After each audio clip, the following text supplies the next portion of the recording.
నేను చెప్పాను కదా ఎవ్రీ పేషెంట్ ఒక స్టోరీ ఉంటుందని. సో అట్లా ఈ వెంకటేశ్వరి పేషెంట్ కూడా అంతే 9 months చూయించుకుంది.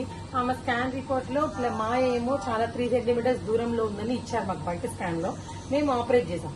ఆపరేషన్ చేయగానే మాయ ఎలా ఉందంటే సెంట్రల్ ప్రెజెంటా ప్రీవియా అంటారు. అంటే మాయ అతుక్కుపోయి చొచ్చుకుపోయి అసలు బ్లాడర్ కి రక్తంకి అన్ని అతుక్కుపోయింది అనమాట.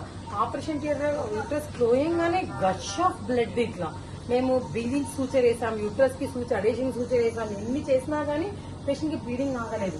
ఈమెకు 15 points ఆఫ్ బ్లడ్ అంటే మేము 7 to 8 బ్లడ్ ప్యాకెట్స్ ఎక్కించాము, 8 FFPలు ఎక్కించాము, 8 PRPలు, SGPలు, ఆల్మోస్ట్ 20 బాటిల్ల రక్తం ఈమెకి ఎక్కించిన తర్వాత ఆమె ఇప్పుడు వెంటిలేటర్ మీద నుంచి 2 రోజులు వెంటిలేటర్ లో ఉన్న తర్వాత ఆ పేషెంట్ బతికే బయటపడింది.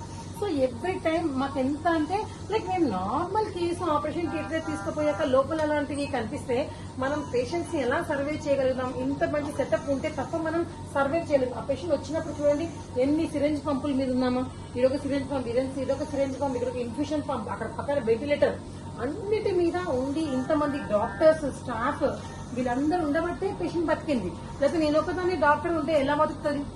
సో అన్ని కూడా దేవుడి నిర్ణయం, డాక్టర్స్ చేసే హెల్ప్, నర్సింగ్ స్టాఫ్ అందరు చేయడం వల్ల ఈ పేషెంట్ ఇప్పుడు హ్యాపీగా సర్వైవ్ అవుతుందంటే మాకు కూడా చాలా హ్యాపీగా అనిపిస్తుంది.